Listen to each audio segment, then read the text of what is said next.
அதாவது நான் உண்மையிலே ஆக்சுவலாக வந்து எனக்கு ஒரு அட்லீஸ்ட் மினிமம் 3 நாளாவது இந்த விஷயம் பேசணுமா. இப்போ நீங்கள் வந்து இன்றைக்கி போகும்போது இந்த விஷயம் வச்சுங்க, யாருக்கிட்டையும் வன்மம் வேண்டாம்மா. நம்மளை பணம் ஏமாற்றிருப்பாங்க, நடு தெருவுக்கு வந்திருப்போம்மா, கஷ்டத்தோட உச்சக்கட்டத்துக்கு நம்ம ஆளாக்கியிருப்பாங்க. ஒரே விஷயம் புரிஞ்சுங்க, அவன் அப்படி பண்ணதுனால தான் நம்ம வந்து ஏதோ ஒரு தருணத்தில் நம்ம உயிர் காப்பாற்றப்பட்டிருக்கு, அல்லது பெரிய லெவலுக்கு நம்ம போக போகிறோன்றதுக்கு அதுதான் அடிப்படை. ஸோ நம்பர் 1, யாருமே வந்து ஏமாற்றிட்டான்றதுக்காக வன்மம் வேண்டாமா. புருஷன் ஏமாற்றிருக்கலாம், புருஷன் வந்து நம்மளை கைவிட்டுருக்கலாம், ஏதோ ஒரு பணத்தை ஏமாற்றிருக்கலாம், அண்ணன் தம்பி சொத்து பிரச்சனை, யாருக்கிட்டையுமே வன்மம் வேண்டாமா. கிரட்ஜுன்னு சொல்லுவாங்க ஆங்கிலத்தில், வன்மம் கூடாது. நம்பர் 2, கூடுமான வரைக்கும் கோவத்தை தவிருங்க, ஆனால் கோவத்தை அடக்காதீங்க. அந்த கோவம் என்பது நேற்று கூட நான் காட்டினா வயிற்றுலேருந்து கோவம் வராதுமா, வாயிலேருந்து. அவனை சும்மா த்ரெட்டன் பண்ணுன்றதுக்காக இன்னொரு வாட்டி இது மாதிரி யாரையும் அசிங்கப்படுத்தக்கூடாது. ஏன்னா ஒரு ஏழை அவமானப்படக்கூடாதுமா. நான் பணக்காரன் அவமானப்படும் போது அவனை எடுத்து வைக்கலாம். ஒரு ஏழை இப்போ இவர் போகிறாரு, ஒரு என்னோட ஃபினான்ஷியலாக ரொம்ப கம்மி, அவனோட கம்மின்னா இவர் எவ்வளோ பெரிய அவமானம், குறுக்கி போயிடுவார்ல. ஸோ அது நடக்கக்கூடாதுன்றதுக்காக அந்த கோபம் படலாம், அது வயிற்றுலேருந்து படாதீங்க. நிறைய தானம் பண்ணுங்கம்மா, நிதானமாக இருங்க, பொறுமையாக இருங்க, அவசரப்படாதீங்க. குழந்தை பிறக்க 10 மாதம் நீங்கள் பணக்காரனுக்காக 3 மாதத்துக்கு குழந்தை பிறக்க முடியுமா தம்பி? அது குறை பிரசவம் சார், புரியுதுங்களா? அப்போ எல்லாத்துக்குமே டைம் இருக்குது, இந்த டைமில் தான் இது நடக்கும், இதுதான் வந்து மினிமம் பீரியட்னு சொல்லும்போது பொறுமையாக இருங்க.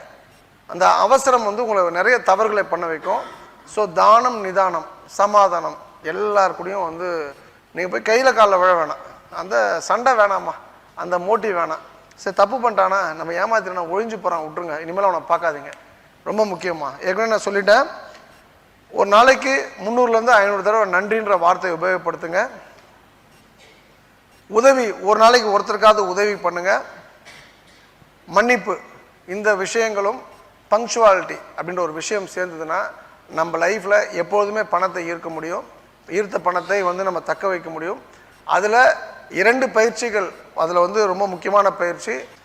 இன்னொரு விஷயம் வந்து ரொம்ப முக்கியமானது, இந்த பயிற்சிகள்லாம் ஒரு வாரமாக வச்சுட்டு மனிதனை மனிதனாக மதிக்க தெரிஞ்சுக்கிட்டோன்னு சொன்னால், இப்போ இந்த அம்மா சொல்கிறாங்க, என் வீட்டு ஓனர் விதவை, நான் அவங்களை மரியாதையாக நடத்துவேன், அவங்க முகத்தான் முழிப்பேன், அவங்க என் பையன் காலில் வாங்குவான், ஆசீர்வாதம் வாங்குவேன். நீங்கள் சொல்கிறீங்க ஒரு விதவை பற்றி பெருமையாக சொல்கிறீங்க. நம்மளுடைய சார் வந்து ஈரோட்டில் உங்கள் பேர் என்ன சார்? ராமச்சந்திரன். அந்த விதவைகிட்ட தான் வந்து பால் வாங்கி சாலகிராமம் அபிஷேகம் பண்ணுறான்னு வந்து இது உயர்ந்த குணங்கள்மா. நம்மளால் வந்து 4 கோடி பேரை மாற்ற முடியாதுமா, அட்லீஸ்ட் ஒரு 4000 பேரை மாற்றலான்றதுக்கு இது ஒரு கிளாசிக் எக்ஸாம்பிள். ஸோ இதே போல் உங்களுடைய செயல்கள் தொடரட்டும். என்னை பொறுத்த வரைக்கும் இப்போ நான் வந்து 2 விஷயம் பண்ண போகிறேம்மா. சாப்பாடு இருக்குது, சாப்பிட்டுட்டு போங்க. கேள்வி கேட்குறவங்க பொறுமையாக அவசரப்படாமல் கேளுங்க, நான் உங்களுக்கு ஆன்சர் பண்ணாமல் இந்த இடத்த விட்டு போக மாட்டேன் சார். கார் இருக்கவங்க, ஏதாவது வெளியூர்லேருந்து இருக்கவங்களாம் வந்து இங்கே இருக்கவங்க எல்லாம் கார் இருக்கவங்க ஹெல்ப் பண்ணுங்கள். நான் ஒரு 3-4 வேன் சொல்லியிருக்கேன். நீங்கள் வந்து பஸ் ஸ்டாண்ட் சென்டர் அந்த லொக்கேஷனுக்கு போய் இறங்கிட்டு வேன் அனுப்பலாம், அது என்னால் முடிஞ்ச உதவி. அடுத்த ப்ரோக்ராம் பொறுத்த வரைக்கும் நான் நாமக்கல்லில் பண்ண போகிறோம்மா. அது வந்து 2 நாள் ப்ரோக்ராம், இப்போயே நான் சொல்லிடுறேன். அந்த 2 நாளும் வந்து சில இப்போ இந்த கனவு காண்றது, காட்சிப்படுத்துறது, இந்த மணி சம்மந்தமாக நிறைய விஷயங்கள் இருக்குது சார், ஏகப்பட்ட விஷயங்கள் இருக்குது. அது சம்மந்தமாக ஒரு நாளும் 10,000 பேருக்கு சாலகிராமம் கொடுக்குறது வந்து அடுத்த நாளில் பிற்பகுதி, அதாவது சனிக்கிழமை காலை ஆரம்பித்து ஞாயிற்றுக்கிழமை மத்தியானம் வரைக்கும் இதுவும். ஏன்னா அப்போ தான் கன்ஃபியூஷன் இருக்காது. அதுக்கு எல்லாருக்கும் டோக்கன் கொடுத்து அந்த சாலகிராமம் வாங்குறவங்களுக்கு ஞாயிற்றுக்கிழமை மத்தியானத்துலேருந்து இரவுக்குள்ளே கொடுக்குற மாதிரி நாங்கள் பிளான் பண்ணியிருக்கோம் sir. 2 days event. As usual என்னோடய ஸ்டைலை பொறுத்த வரைக்கும் நான் நிறைய வந்து கடவுள் கொடுக்குறாருமா, மக்களால் தான் நாங்கள். ஸோ மக்களுக்கே திருப்பி கொடுக்குறோம். எங்களோட நோக்கம் திரும்பவும் சொல்கிறேன், நீங்கள் யாருக்கு வேணால் ஓட்டு போடுங்க, என்ன வேணால் பண்ணுங்க, ஓட்டு போடாமல் இருக்காதிங்க. பணம் கொடுத்தா நான் வாங்கிக்கோங்க, நல்லா படித்தவனுக்கு ஓட்டு போடுங்க. அதை மட்டும் தான் நான் சொல்லணும் வழிய இந்த கட்சிக்கு ஓட்டு போடு. ஏன்னா எல்லாருமே திருட்டு பயிலுங்கும் போது நம்ம போய் வந்து இவனுக்கு போடு அவனுக்கு போடணும் போது எதிரிக்கு எதிரி நண்பன்ற மாதிரி தான் அவங்க ஆக்ட் பண்ணும்போது நீங்கள் புத்திசாலித்தனமாக இருந்துங்க. நான் உங்களுக்கு சொல்கிறது, நம்ம இவங்க எப்படி போனாலும், அரசியல்வாதிகள் எப்படி போனாலும் நாம இருப்போம். நம்முடைய நாடு வந்து ஒரு பெரிய போட்டுதலுக்கும் தூக்கி கொண்டாடுறதுக்கான பூமி. இந்த பூமியை நல்லபடியாக நம்ம பாதுகாக்கணும்னா அட்லீஸ்ட் வந்து நம்ம என்வாயர்மெண்டல் ஃப்ரெண்ட்லியாக இருப்போம். இப்போ நம்ம வந்து தட்டு எடுத்துகிட்டு வர சொன்னோன்னா, நம்ம சாப்பாடுக்காக யாரும் தட்டு எடுத்துகிட்டு வரணுன்றது நோக்கம் கிடையாது. அந்த தட்டு எடுத்து வந்தால நம்ம குப்பைகள், நம்ம சாதம் வேஸ்ட் ஆகாதுமா. சொந்த தட்டில் சாப்பாடு போட்டு சாப்பிடும்போது யாரும் சாப்பாடு வேஸ்ட் பண்ண மாட்டாங்க. நம்பர் 2, அந்த தட்டு வந்து நம்ம வந்து பாக்கு மட்ட தட்டுனா அப்படியே வந்து மிச்சத்தை அப்படியே தூக்கி போட்டு போயிடுவாங்க அந்த தட்டோட. ஸோ உணவு தட்டுப்பாடை நீக்குவதற்கும், உணவை வேஸ்ட் பண்ணாமல் இருப்பதற்கும், அப்புறம் அந்த தட்டை வந்து கழுவுறதுனால மறுபடியும் ரீயூஸ் பண்ண போகிறோம். அந்த இடத்துல வந்து அந்த பாக்குன்றது வந்து ஒரு பாக்கு தட்டுன்றது வந்து தோ இட்ஸ் ரீயூசபிள் நாட் ரீயூசபிள்ன்றது விஷயத்துக்கு அப்பாற்பட்டு நம்மக்கிட்ட தட்டு இருக்கும்போது எதுக்கு ஒரு பொருளை வந்து காசு கொடுத்து வாங்கி ஸோ அந்த இடத்துல பணம் மிச்சப்படுத்தணும் போது அந்த எண்ணம் டெக்னிக்கலாக எங்கெல்லாம் பணம் சேவ் பண்ண முடியுன்ற ஒரு எண்ணத்தோட தான் நம்ம இதை பண்ணுறோம். கடவுள் நம்மளை காப்பாற்றுவார்னா காப்பாற்றுவாருமா.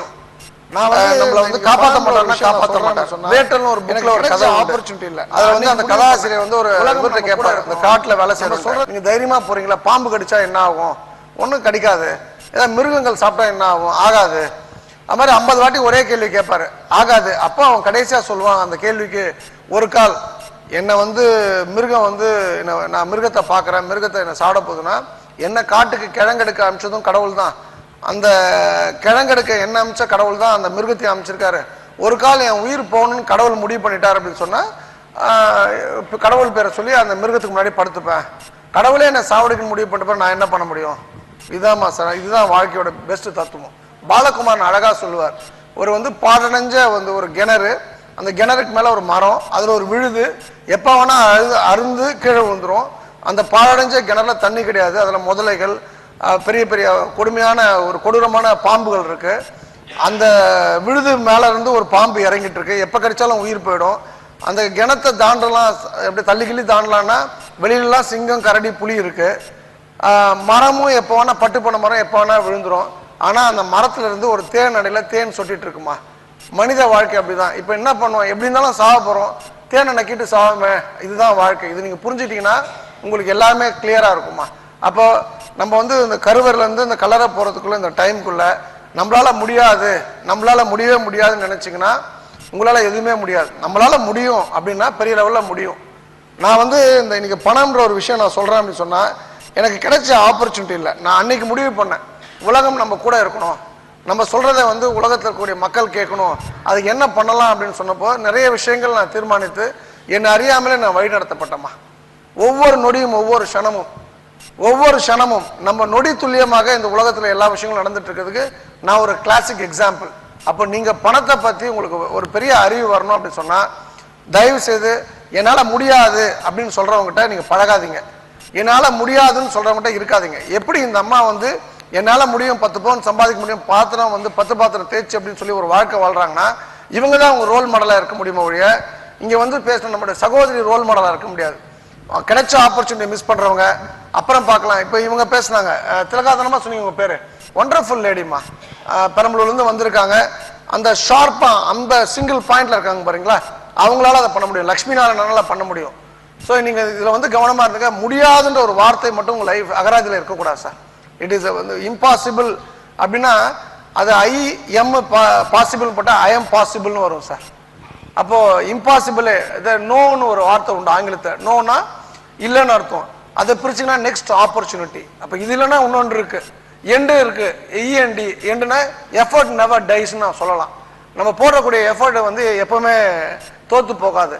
நீங்க பாட்டு வேலை பார்க்கணும், அன்னில இருந்து நான் வேலை பார்க்குறேம்மா, இன்னைக்கு வேலை பார்ப்பேன், நான் நாளைக்கும் வேலை பார்ப்பேன். இனிமேல் என்னன்னா கொஞ்சம் அறிவு கூர்மை, கொஞ்சம் நான் புத்திசாலித்தனமா இருக்கிறதுனால நிறைய விஷயங்களை நான் வந்து ஒன்றுடன் ஒன்று தொடர்பு படுத்தி அடுத்த கட்ட நகர்வுக்கு நான் தயார் பண்ணிட்டு இருக்கேம்மா. அப்போ நீங்க உங்க லைஃப்ல ஜெயிக்கணும்னு ஒரு வெறி இருக்கு அப்படின்னு சொன்னா அந்த வெறி இருக்கிறவங்க கூட மட்டும்தான் நீங்க பழகணும் சார்.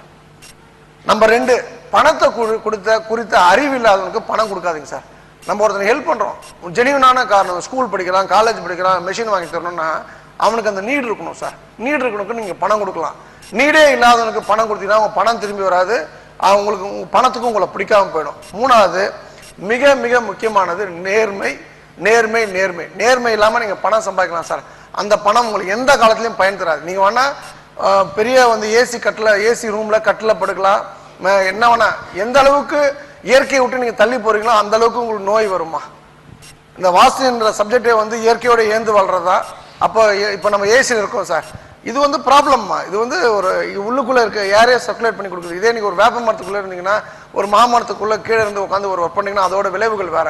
அப்போ நீங்க பணம் வரும்போது உங்களுடைய கம்ஃபர்ட் அதிகமாகுதுமா. ஆக்சுவலா பஞ்சில் படுக்கவே கூடாது. பஞ்சு இப்போ நம்ம தலகாணில் உட்காரக்கூடாதுன்னு சொல்லுவாங்க, யாராவது கேட்டிருக்கீங்களா? ஆமா. இப்போ பஞ்சு இப்போ கட்டில போடக்கூடிய மெத்தை எதில் பண்றாங்க? இரும்புலையா பண்றாங்க? என்னம்மா எதுல பண்றாங்கம்மா? தலகாணியில் உட்காரக்கூடாதுன்னா அதுல படுக்கிறது என்ன கேட்கிறேன்.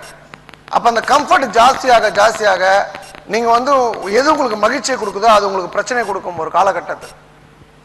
இது வந்து ஃபண்டமெண்டலான விஷயம் இந்த பண விஷயத்தில். அப்போது ஒருத்தன் தவறான நேர்மை இல்லாமல் பணம் சம்பாதிக்கிறான். நான் பார்த்துருக்கேம்மா. ஏன் வந்து நான் நிறைய தடவை நிறைய விஷயங்களில் கவுண்டர் சமுதாயம், வெள்ளாள கவுண்டர் இனத்தை சேர்ந்தவங்க நான் தூக்கி பேசுவோம் சார். ஏன்னா நீங்கள் பார்த்தீங்கன்னா அது ஒரு 150 ரூபா 200 ரூபா வெள்ளை வேஷ்டி, ஒரு 300 ரூபாய் மேக்ஸிமம் கதர் சட்டை, ஒரு அவாய் ஸ்லிப்பரு, பஸ்ஸில் போவான் பஸ்ஸில் வருவாமா. அவனுக்கு சொத்து காடு மதிப்பு ஒரு 50 கோடி 100 கோடி இருக்குமா. இவன் முதல் தடவையாக ஒரு 5 லட்ச ரூபா கமிஷன் வாங்கியிருப்பான். உடனே ஒரு வண்டியை புக் பண்ணுவான். அது வந்து ஒரு 50 லட்ச ரூபா வண்டியாக இருக்கும்.